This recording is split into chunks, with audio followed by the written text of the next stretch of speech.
அன்பானவர்களே, அன்பு வணக்கங்கள். ஒரு மனிதன் இறக்கும் போதே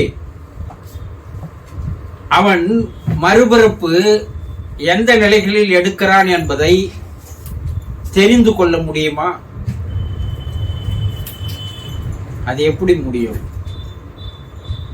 இறக்கும் போதே அவன் அடுத்து என்னவாக பிறக்கப் போகிறான் என்பதை எப்படி தெரிந்து கொள்ள முடியும்? முடியாதல்லவா? ஆனால் முடியும் என்று 8ஆம் நூற்றாண்டிலேயே பத்மசம்பவர் என்ற திபெத்திய மெய்ஞானி திபெத்திய மரண நூல் என்ற ஒரு நூலிலே எழுதி வைத்திருக்கிறார். கிபி 8ஆம் நூற்றாண்டிலே திபெத் நாட்டிலே வாழ்ந்த, மரணத்தை பற்றி பல்வேறு ஆராய்ச்சிகள் செய்த, தன்னுடைய வாழ்க்கையே மனிதனுடைய மரணத்திற்கு அப்பால் என்னென்ன நடக்கிறது என்பதையெல்லாம் ஆராய்ச்சி செய்த அந்த மெய்ஞானி திபெத்திய மரண நூல், Tibetan of the death, book of death என்று ஒரு நூலை எழுதியிருக்கிறார். Tibetan book of death. அந்த நூலிலே ஒரு மனிதனுடைய உயிர் போகின்ற நேரத்தில்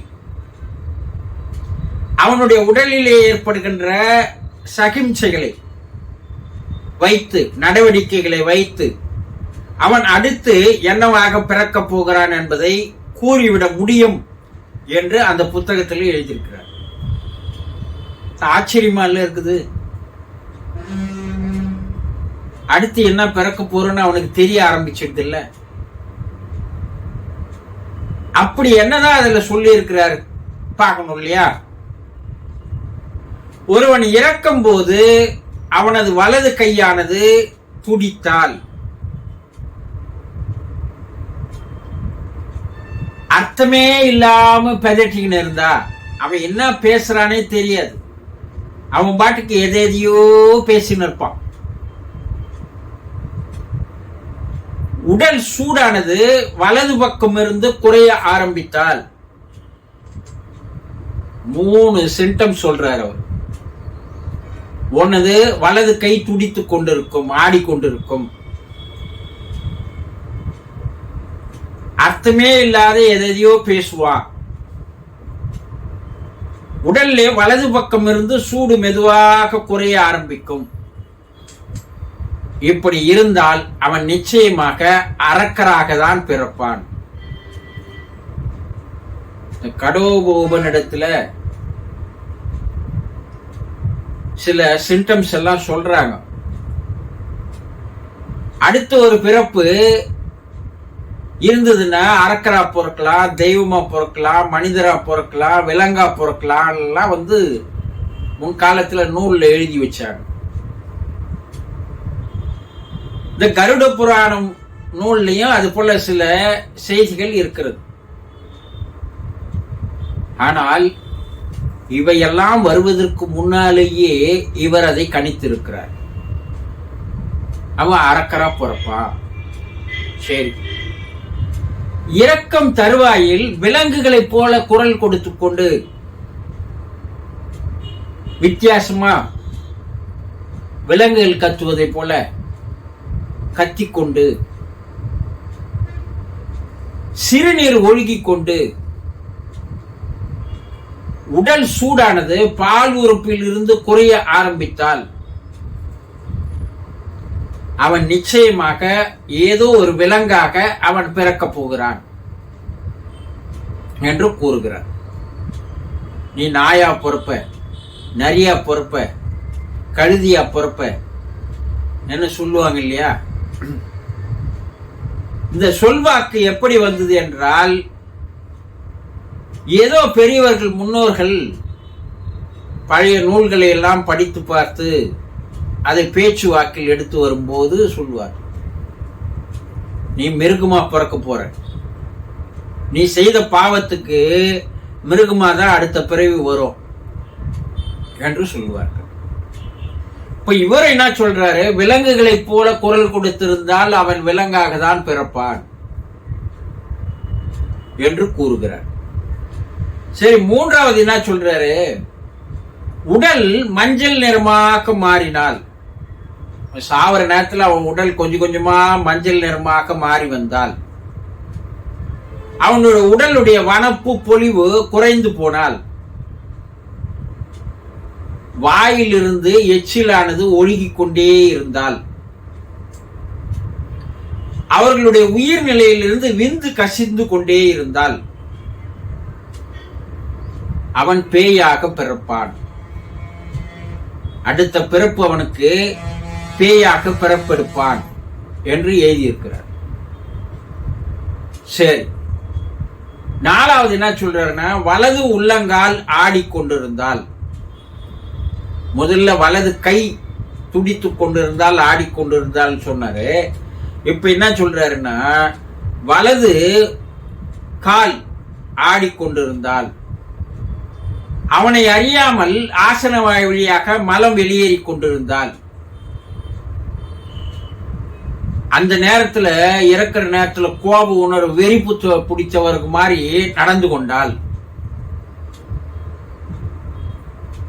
உடல் சூடானது உள்ளங்கையிலிருந்து குறைய ஆரம்பித்தால்,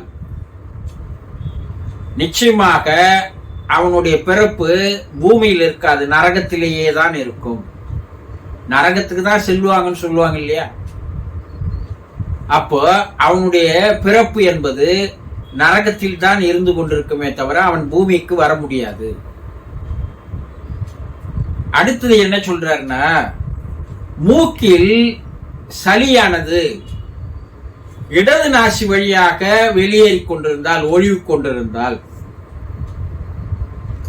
மூச்சானது இடது நாசி வழியாக ஓடிக்கொண்டிருந்தால், உடல் சூடானது இடது கண்ணிலிருந்து குறைய ஆரம்பித்தால்,